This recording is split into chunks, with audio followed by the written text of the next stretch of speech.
Hey!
इहलोकीचा हा देह, इहलोकीचा हा देह, देव इच्छिता ती बाहेर.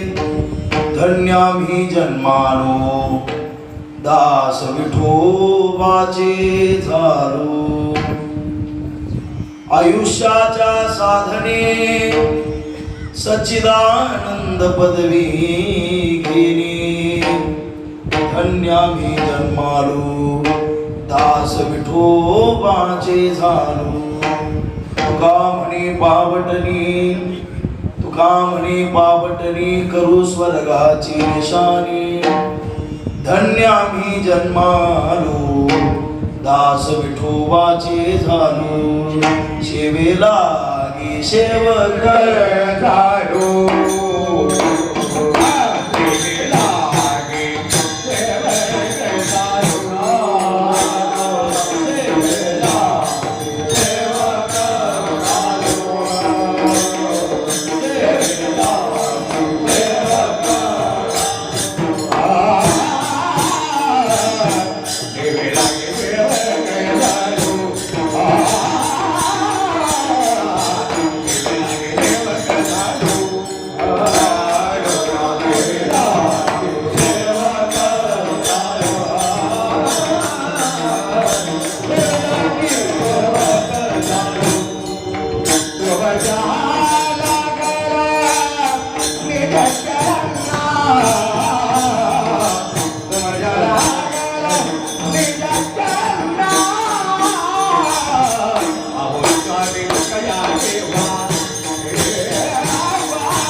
सेवक झालो तुमच्या लागलो निज चरणा. हो स्वामी तुकया देवा, यावरील करावा वेर. संपाद्य ज्ञानंच विधाय भक्ती, विलोकितो येन समाधी राजा. वैराग्ययुक्तं स्विचारवन्तं, नमामि जोगं शिरसा गुरुन्तं. मस्तकहि पायावरी या बालकरी संतांच्या. श्री संतांचे माथा चरणावरी, साष्टांग हे करी दंडवत. विश्रांती पावलो सांभाळा उत्तरी, वाढले अंतरी प्रेम सुख. इहलोकीचा हा देह, देव इच्छिता ती पाहे. धन्यामी जन्मालो, दास विठोबाचे झालो. प्रस्तुत प्राप्त स्त्री सेवेसाठी निवडलेला अभंग महान संत श्रेष्ठ जगद्गुरु वैराग्य मूर्ती विश्वोद्धारक भगवत पूज्यपाद संत श्रेष्ठ तुकोबाराय यांचा हा 4 चरणाचा अभंग आहे. या अभंगाच्या द्वारा मनुष्य जन्माला आम्ही आलोच, आणि आमचं मनुष्य जीवन धन्य झालं. का झालं त्याचं चिंतन महाराजांनी या अभंगाच्या द्वारा केलेले. विठाला विठाला विठाला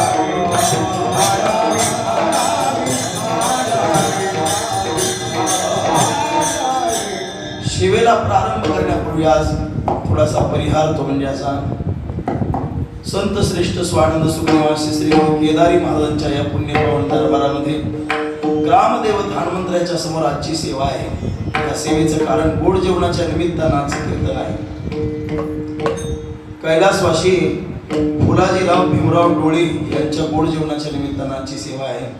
या कार्यक्रमाचे आयोजक श्री भगवानराव फुलाजी डोळे, श्री बाबूराव फुलाजी डोळे आणि त्यांच्या दोन कन्या गवळणबाई मुंडे सारडगाव, राजेमतीताई मुंडे, समस्त मुंडे परिवार आणि डोळे परिवार. आपल्या वडिलांच्या प्रीत्यर्थ आज ही अन्नदान नामचिंतनाची सेवा या ठिकाणी त्यांनी आयोजित केलेली आहे. मनुष्य जन्माला आल्यानंतर एके दिवशी तुम्हालाही माहिती आहे, मलाही माहीत झाले बरं का, माणसाच्या जन्माला आपण आलोत ना, हा मनुष्याचा जन्म टिकणारा नाही, एके दिवशी जाणार आहे. प्रत्येक वस्तूच्या आयुष्याचा कालावधी ठरलेला आहे. या मृत्यू लोकांमध्ये जी जी वस्तू येते ती येत असताना तिचा जाण्याचाही काळ निश्चित केलेला असतो. एखाद्याचा जन्म झाला, जन्माला आला त्या दिवशी ठरतं, त्याच्या मृत्यूचं गणितही त्या दिवशी लावलं जात नाही. पण या मृत्यू लोकातला नियमच आहे. आमचे माऊली महावैष्णव ज्ञानोबा एके ठिकाणी म्हणतात, उपजले ते नाशे नाशिरे ते पुनरपि दिशे, हे घटिका यंत्र जैसे परिभ्रमेगा, आगा उपजली आणि निमनी, हे साजगी जीवे मानणे, तया जीवलो कुम्हणे, संसार रोहण. इथं कोणी आला जन्माला येणे मरणे या लोकांचा नियम आहे. बाबा या विश्वामध्ये भगवान परमात्मा जरी अवतार घेऊन आला तरी इथे नाही उरू हरी अवतार. फिरते पामर जीव किती,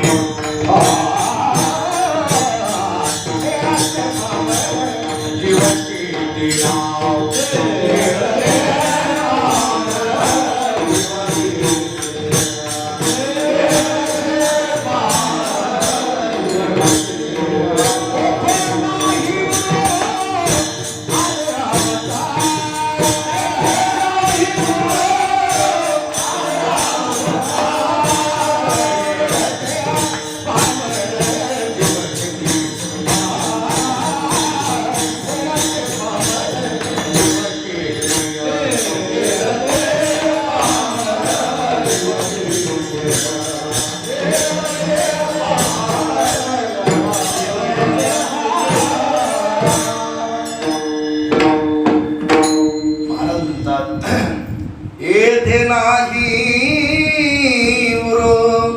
आले अवतार. इथं अवतार संपले बाबा. या लोकांचं नावच मृत्यू लोक आहे. इथं जो कोणी जन्माला येईल त्याला मरावं लागेल. उपजला पिंडा भरण सांगाते, उपजला पिंडा भरण सांगाते,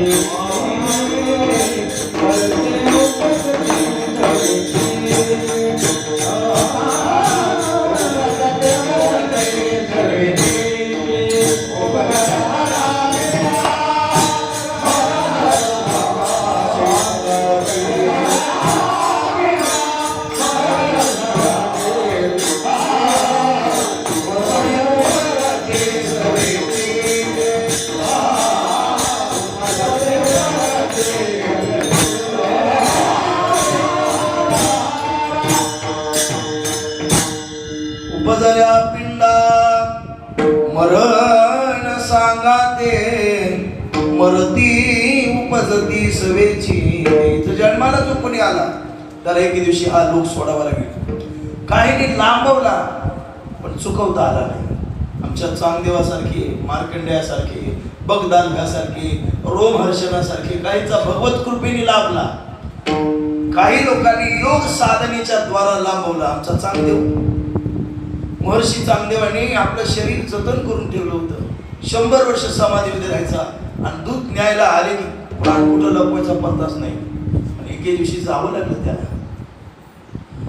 मार्कंडेयासारख्या महामुनींचा भगवत कृपेने आयुष्य वाढलं.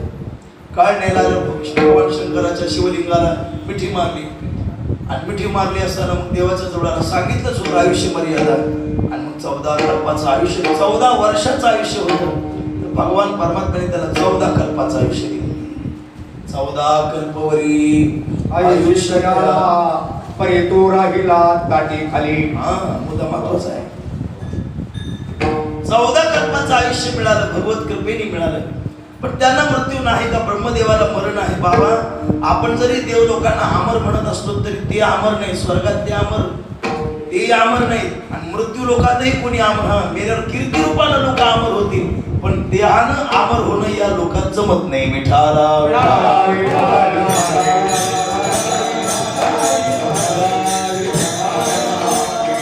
हा लोक सोडावाच लागेल. काही अज्ञानामध्ये बरं का, आमच्या गरुडासारखे आईचा मृत्यू आला. भगवान परमात्मा गरुडा तुझी आई जाणार नाही म्हणला, मरूच देणार नाही. अशा ठिकाणी नेऊन ठेवी की जिथं काळाला या यमाला माहीतच नाही की माझी आई कुठे आहे, याचा त्याला पत्ताही लागू दिला नव्हे. पण घरामध्ये आई होती, ती घरातली आई उचलली, आपल्या पाठीवर टाकली, दूर हिमालयामध्ये गेला आणि मोठीच्या मोठी गुहा पाहिली. त्या गुहेमध्ये जाऊन आपल्या आईला ठेवलं. पलीकडे कुणाची तरी वर सावली दिसायला लागली म्हणून त्याने विचारलं, कोण आहे? म्हटलं, तुझ्या आईचा काळ आहे. तुम्ही इथं कसे काय आला? म्हटलं, इथं कसे काय आला? मीच तुला बुद्धी दिली इथं आणायला. या जागेमध्ये तुझ्या आईचं मरण ठरलं होतं म्हणून इथं आणायला लावलं. लगेच प्राण घेतला, निघाला. ते देवाचा आणि गरुडाचा संवाद आहे, त्याच्यात तर गरुड पुराण तयार झाले. विठाला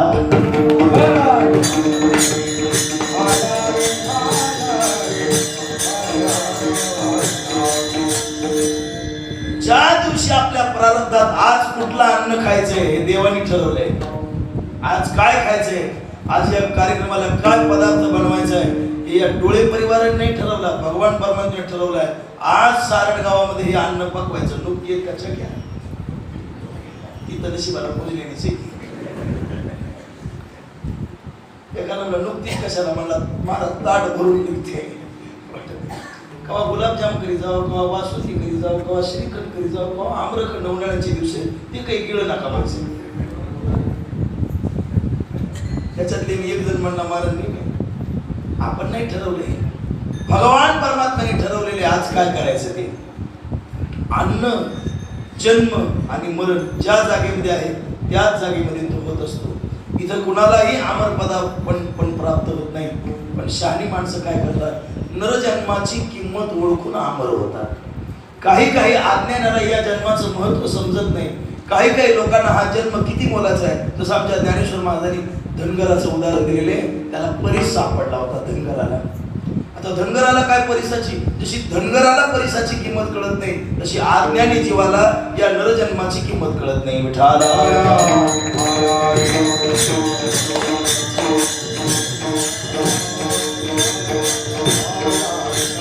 ज्ञानेश्वर महाराज म्हणाले ना, बांधिला परसू तोडीला गळा शुक्ती का लोभे. याला परीस म्हणतात, याला माहित नव्हतं. म्हणून एका माणसाने विचारलं, काय मानले गळ्यामध्ये? त्याचा अभ्यास होता. म्हणलं, हे काय परीस आहे? धनगरला त्याचं ज्ञान नाही. साधण्याने जीवाला या मनुष्य जन्माची किंमत कळत नाही. तुका वहे चिंता मनी शिळी गळा, तुका वहे चिंता मनी शिळी गळा.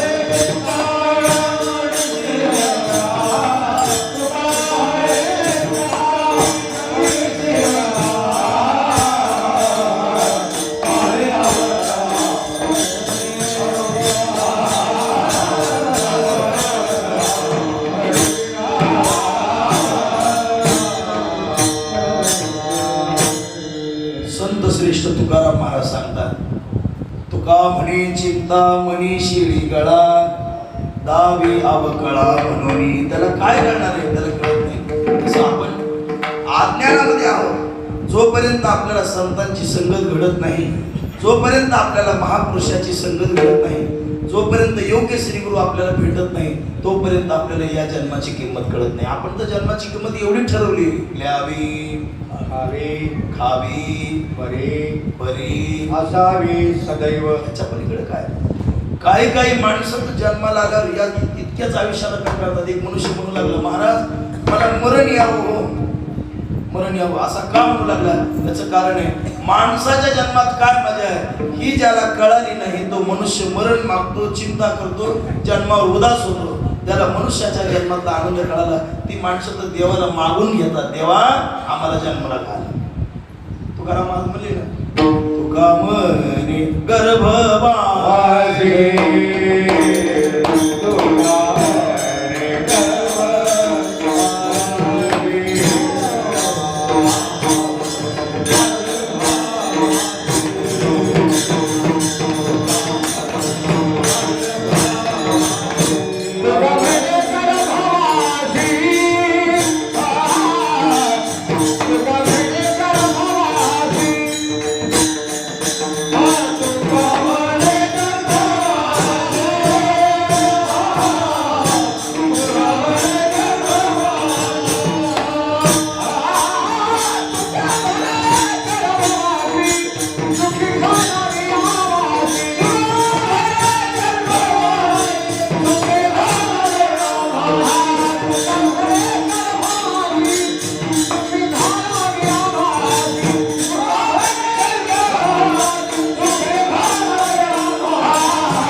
जन्म मागून घेतला आणि तुम्ही आम्ही त्या जन्माला कंटाळलो.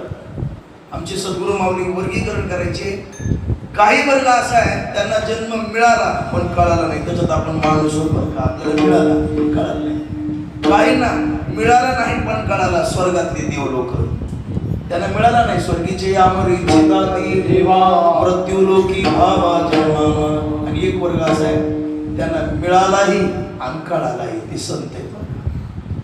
त्यांना मिळाला, माणसाचा जन्म मिळाला, संतांना मिळाला आणि मनुष्य जन्मातली किंमत कळाली. एखाद्या वस्तूची किंमत कळाली की मनुष्य मग त्या वस्तूला मोल प्राप्त केल्याशिवाय राहत नाही. जोपर्यंत कळत नाही, मग खाद्यपदार्थ असू द्या किंवा मनुष्याचा जन्म असू द्या, काही असू द्या.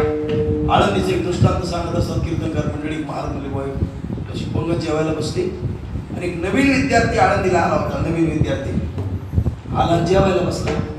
जेवायला बसला असताना त्या नवीन विद्यार्थ्याच्या समोर त्या आळंदीचा एक पदार्थ प्रसिद्ध आहे, त्याला आम्रखंड असं म्हणतात.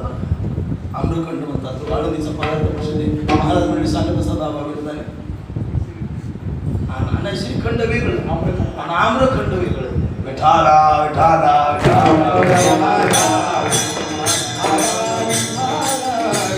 श्रीखंड म्हणजे आबा दह्याचा असते, आणि आम्रखंड म्हणजे नुसते आंब्याच्या रसाचं घट, आंब्याचा रस असा केला पिठल्यासारखा दिसतो. एका दिवशी आंबा खाऊ घालतो, डोंगरावर मिळत नाही बाबा, ती परळ यावं लागते.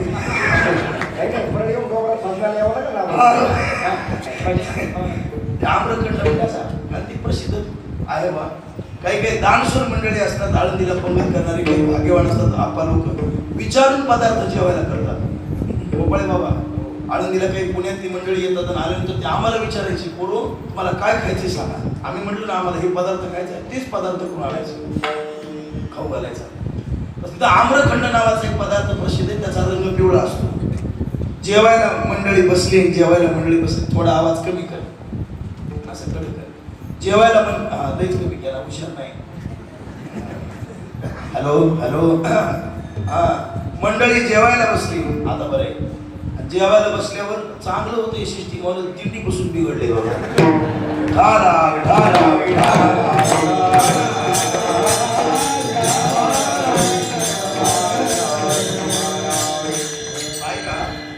जेवायला बसल्यानंतर मग ते पदार्थ सगळे वाढले, पुरी वाढली, भाजी वाढली, त्याच्याबरोबर आम्रखंडही वाढलं, भजी पापड काय जे असेल सर्व काही वाढलं. आणि वाढल्यावर शेवटी मग बकेटामध्ये घेऊन एक मनुष्य वाढायला आला आणि त्याचं वाढू लागला त्या पात्रावर. त्यानं असं हातपुडी केला. ते वाढणारा हुशार होता, त्यानं ओळखलं हे हातपुडी करले तेव्हा ह्याला माहित नाही काय ते. त्याला वाटलं व्यसनच नाही की आपल्याकडचं पिटलं बघणाराचं मन इटलं. व्यसन ते काही माणसं पण करतात. आता गरिबीला कंटाळून खरं सांगू का, आळंदीला जाणारा विद्यार्थी काही काळापूर्वी श्रीमंत नसायचा आणि श्रीमंताचा विद्यार्थी आळंदीला जातच नाही आणि गेला तरी टिकतच नाही.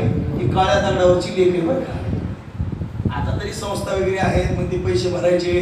आता काळाच्या रूपाने सुविधा झाल्या, खायला मिळतं, चांगलं प्यायला मिळतं. ज्याच्या घरी हाल त्याला आळंदी पटत आळंदीचं पचत ते सुद्धा खायला. काय काही माणसं खाण्यासाठीच बा. आमच्या बरोबर एक विद्यार्थी होता, ते मला रोजच विचारायचा, ना आज पंगत कुठे आहे. मी म्हणायचं जिथं बँड वाजत तिथं पंगत आहे. जेवण खाण्यासाठी माणसं. मग ते वाढायला आल्यावर त्याने हात पुढे गेला, पुढच्या माणसाने ओळखलं, त्याला वाढल्यावर हे साधू महात्मा त्याचा जो मित्र होता तो आळंदीला राहिलेला तो बाजूला बसला होता. सगळ्या मंडळींचा फुरके मारून मारून ते बेत खायला सुरुवात केली. सगळे त्या पुरी बरोबर खाऊ लागले, पुन्हा मागून घेऊ लागले. आणि हा विचार बोलला, काय म्हणलं आळंदीचे लोक इकडे पिठले एवढं आवडीनं खात होय. बेसन म्हणला, पुरी भाजी सगळे आपण हात लावणार नाही. त्यानं शिवलं सुद्धा नाही. त्याला बाजूला बसलेल्या महाराजांनी ओळखलं, याला या पदार्थाची किंमत कळाली नाही. ते म्हणलं, ओ माऊली खाणं दे. म्हटलं काय खायचं. ते बेसन का. अहो म्हणलं बेसन नाही, आपल्याकडचं बेसन वेगळं, इकडलं बेसन वेगळं. म्हणलं उडीस चाटून बघा. काय म्हणला, कुठे गेलं तर बेसन सारखंच आहे, बेसनात काय फरक असतो. अहो म्हणलं खाऊ. तशी 5 भाषावर भाषा बदल, तशी काही ठिकाणी करण्याची पद्धत बदलते. म्हणला खाऊन बघा. असं पोटानं ते बेसन घेतलं, लावा नाही खातोच म्हणला. असं घेतलं, जिभेला लावल्या बरोबर त्याला चव कळाली. पुन्हा असं 4 बोटानं वरपू लागलं. शेजारचा म्हणला, आता वरपू नको, आता पंक्ती उठल्या तर लोक भिकारी म्हणते तुला लाभ वाटायला. आणि मला पत्रवाळे गुंडाळून घेऊ का घरी. जमत नाही तर टाकून दे. माणसा तुझा तसं करेल. इंद्रिय चांगले तोपर्यंत, शरीर बळकट आहे तोपर्यंत कळत नाही. आणि आयुष्य जायची वेळ आली की मनुष्य जन्माची किंमत कळते. तेव्हा वेळही राहत नाही, काळही राहत नाही. आणि मग देवाला आठवून तरी उपयोग काय.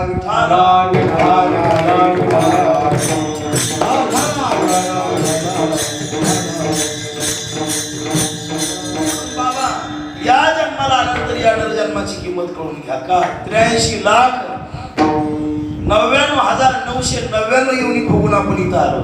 आणि एक आयुष्य नाही, एक योनी. मग लागे वारा मनुष्य देहाचा. झाड कोटी वेळा झालो, डुक्कर कोटी वेळा झालो, मांजर कोटी वेळा झालो, सर्व योनी कोटी कोटी वेळा आपण भोगून आलो. आणि सगळ्यात कमी जन्म मनुष्याचा आहे.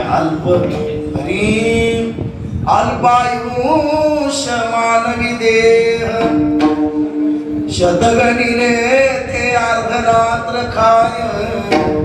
मध्ये बालत्व पीडा रोग क्षय. काय भजनाशी उरले ते पाहेगा. अल्प आहे मनुष्याचा जन्म. आता कसं आहे, गणतीला 100 वर्षे, गणतीला 100 वर्षे. सगळेच माणसं 100 वर्षे जीवन जगतात का. काही एक उपजता मरती, बहिरी अंध होती, पांगुळमुखी, मध्ये बालत्व पीडा रोग क्षय अशा अनेक. त्याच्यामुळे मनुष्याची जी किंमत कळत नाही. पण अनेक येवनीचं दुःख भोगून सगळ्या येवनीचं दुःख समाप्त करण्यासाठी भगवान परमात्म्याने त्याची प्राप्ती करून घेण्यासाठी तुम्हाला मनुष्याचा जन्म दिलेला आहे. शेवटाची पाळी एक मनुष्य जन्म.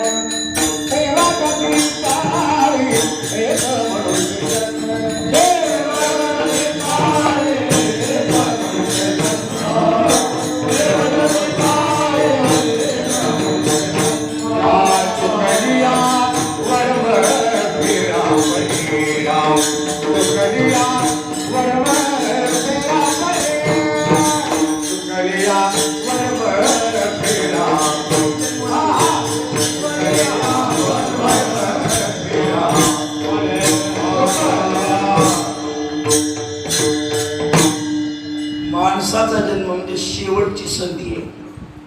या संधीचं सोनं जर तुम्ही नाही केलं तर पुन्हा तुम्हाला परत दुःख भोगावं लागणार आहे.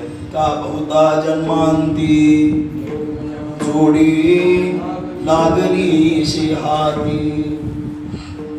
पाप पुण्य आपण मागे समान झालं. पाप पुण्य समान समी तै पावी कर्मभूमी मानवली आगाळ कर्मीजी पुरावी सुखदुःखी फळावी तया ते भोगावया यावी ते हाई का.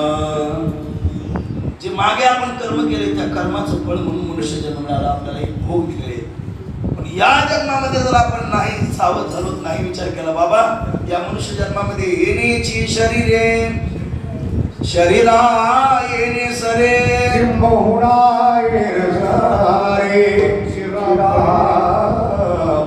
या जन्मामध्ये येऊन जर नाही विचार केला, या जन्म मिळून जर भगवंताचं चिंतन जर नाही केलं तर पुन्हा आपल्याला चुकली यावर फेरा नाही. जर आपल्याला एखादी वस्तू जरी आढळली, वासना आढळली, माया आढळली, मोह आढळला, मनाचा लोभ आढळला, लोकेशना आढळली, वित्तेशना आढळली, दारेशना आढळली की लगेचच आपल्याला फेराय मार.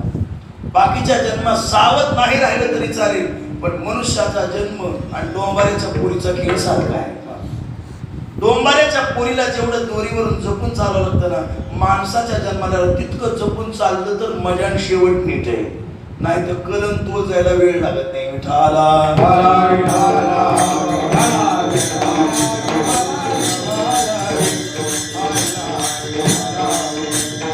पुन्हा एका जन्म चांगला आहे पण जपून वागणाराचा, विचार करणाराचा, संतांच्या संगतीत राहणाराचा आणि देवाचं नाव घेणाराचा जन्म चांगला आहे.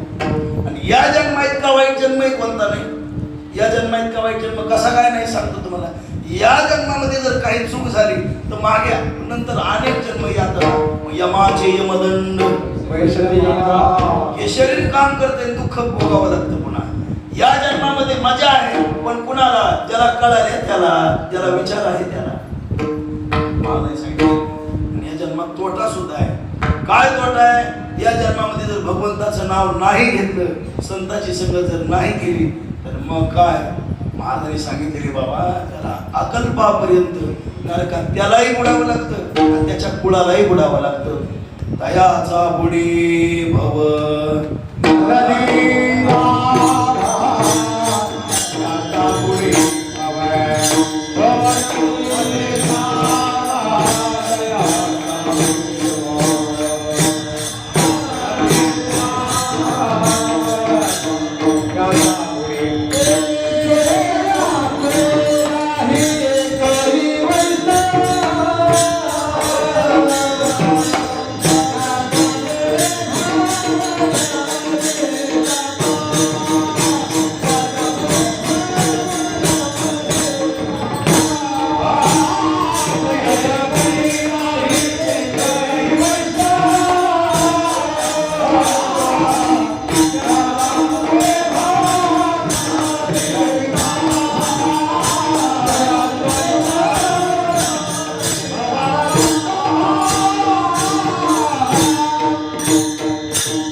एकही वैष्णव त्याला तर नरकच आहे. यमाचा पाहुणा या जन्मात तोटा आहे. पण या जन्मातल्या तोट्यापेक्षा या जन्मात मजा जास्त आहे. आणि मजा जास्त हे बघा, एखादी नोकरी वसंत भाऊ आणि तिच्यात पगार जास्त आहे, तिथं पोराची तुंबड जास्त असते नाही का. आता सगळ्यात सोप्या काही नोकरी आहेत. सगळ्यात सोपी नोकरी महाराज होणे याच्या एवढी सोपी नोकरी नाही. पण सगळ्यात तुंबड चालल्या बघा कशासाठी. महाराजासाठी. महाराज लोक काय फायदा भरपूर आहे. पण फायदा भरपूर आहे. एकदा जरी एखादा डाग लागला आयुष्यभर कोणी राम राम सुद्धा घालीत नाही. माहिती मजा वाटत आहे याला करावी, मजा वाटत आहे. इमानदारी सांगतो की तरी माझ्या पुढे झोपताना 100 भरे विचार करावं लागते रात्र सुखानं जाईल का, आणि खाताना लाख भरे विचार करावं लागते हे खाल्यावर मन नीट राहील का. भगवानाचं ताट असते ती कधी कधी मग आमच्या भीमसिंग बाबाची एक गोष्ट आठवते. आबा सुमनाची शेज तकवा लय बरं वाटायला आहे. पण गोळी आगी सारखी वेगे विजवाला 70 वर्षी होऊ असतो हिचा जाळ टोचतोयच. किती वर्ष होऊ असतो? 70 वडिलांवर उलीसा जाळ कमी होते पण चटके बसत येतात.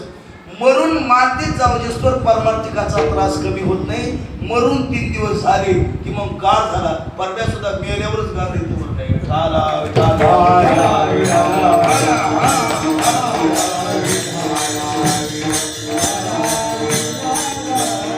काहीच आवडत नाही.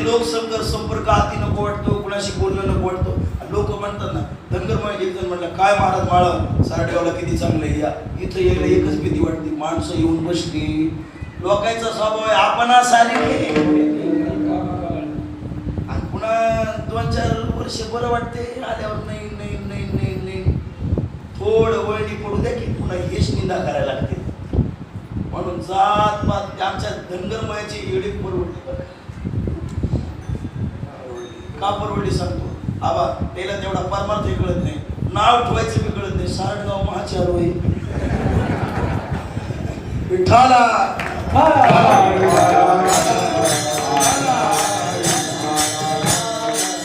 नको वाटतं का आपल्या माणसामध्ये येऊन बसायला? नको वाटतं का आनंदाची भाकर खायला? नको वाटतं का आपल्या माणसाच्या सहवासामध्ये राहायला? नको वाटतं. सगळं नको वाटतं बाबा. पण ही परमार्थ आहे ना, फार जपावा लागतो. फार याच्याकडे लक्ष द्यावं लागतं. मला ते बिन भांडवली धंदा असं लोकांना वाटतं. कुठल्याही गोष्टी जे एखादी नोकरी आहे इथं तुंबड पडलेली असते. त्या आमचा पोरं सांगत असते मला, मी विचारत असते, बळी परीक्षेला गेला होता, किती माणसं होती? म्हणला ना तिथं जागा 40 आणि पोरं 4000. जागा 40 पोरं 4000. तसं एसटी सीट 40 आणि माणसं 200.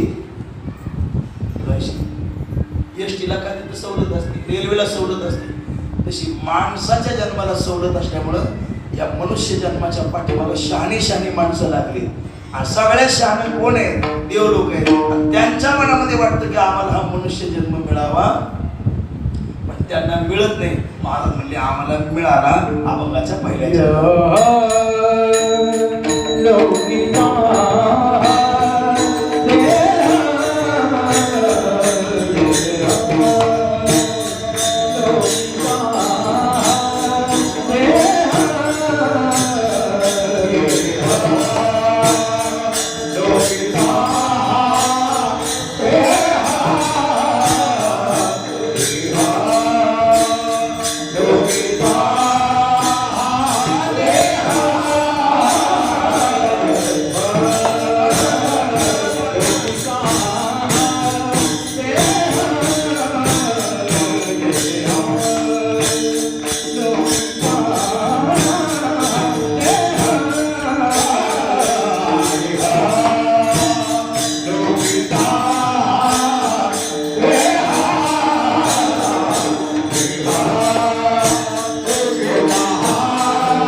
मिळत नाही. दुर्लभ हो माणूस हो देव हो, सगळ्यात महाराज मनुष्याचा जन्म दुर्लभ आहे, मिळत नाही. पण त्यांना मिळाला त्यांना कळाला नाही, ज्यांना कळाला त्यांना मिळाला नाही. लोकीचा हा देह देव इच्छिता ते पाहे. काय इच्छा करतात त्या जन्मामध्ये? या जन्मामध्ये मजा आहे, या नरजन्मामध्ये भजन आहे, या नरजन्मामध्ये पूजन आहे, या नरजन्मामध्ये संतांची संगत आहे. बाकीच्या कुठल्या जन्मामध्ये हे ज्ञान नाही. कधी कधी संतांच्या संगतीत आल्या, उदाहरणार्थ कुत्र्याचं सुनेगाबाई कुत्र्याला अक्कल आली संतांच्या संगतीमुळे आली. ते नव्हतं पूर्वजन्मातला कोणी साधू असेल, वर्म चुकलं म्हणून श्वानाचा वेश निर्माण झाला. आमच्या ठाकूरवाच्या घोड्याला अक्कल आली. असे कमी पशु असतात, ते पशु नसतातच. मनुष्य जीवनीमध्ये बदल झाल्यामुळे ते पशु झालेले असतात. ती अक्कल माणसाच्या जन्माशिवाय दुसरीकडे कुठंच नाही. विठाला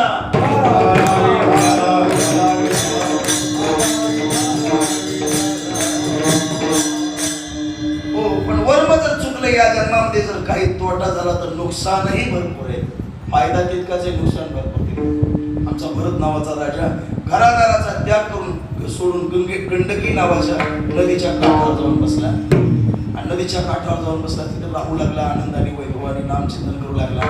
एके दिवशी स्नानाला गेला असताना त्याच्या भरत नावाच्या राजाला, स्नानाला ज्यावेळेला राजा गेला ना, स्नानाला राजा गेला त्यावेळेला त्या राजाला एक हरिण सापडलं. हिंस्र पशुच्या इच्छेने त्यांनी उडी मारली आणि ते हरिण तिथे सापड्याच्या हाताला लागले. हरणाच्या मोहामध्ये अडकला. एवढा मोठा राजा, पण जेवढा भरत राजा असं म्हणतात लोक, पण हे प्रमाण काही कुठं वाचण्यास सांगण्यात गेलं नाही. वासनीचा संग होय अंतकाळी, तरी तपोबळी जन्मधरी, किंवा नाथराय सांगतात जन्म घेणी लागी. वासनीच्या संगी तिची झाली अंगी हरिरूप. पुन्हा काय, मरणी जे जया आठवे, तो त्याची गती ते पाय, म्हणून सदा स्मरावे. मातेची त्वा अंतकालीच मामीवं, स्मरणमुक्त्वा कलेवरं. मरत असताना जी आठवण आली त्याला तोच जन्म घ्यावा लागतो. विठाला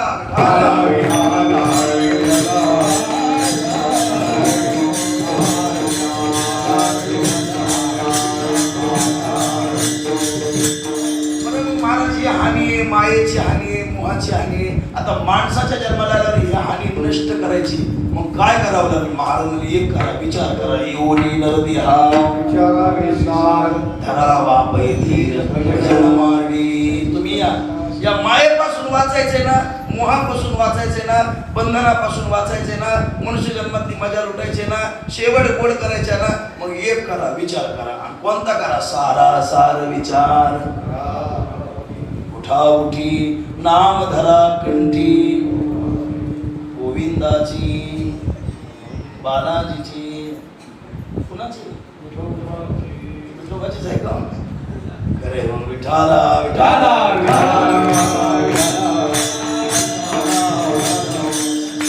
बाकीच्या देवात सामर्थ्य नाही असं मला म्हणायचं नाही, पण कलियुगामध्ये सामर्थ्यवान देव विठ्ठलच आहे, म्हणून तुम्ही त्याचं नाव घ्या. काय करावं? मागल्या 5 वर्षाखालचा सरपंच आणि आता त्याची सही घेतल्या जमल का? त्या सरपंचाकडे जावं लागेल, ज्याचा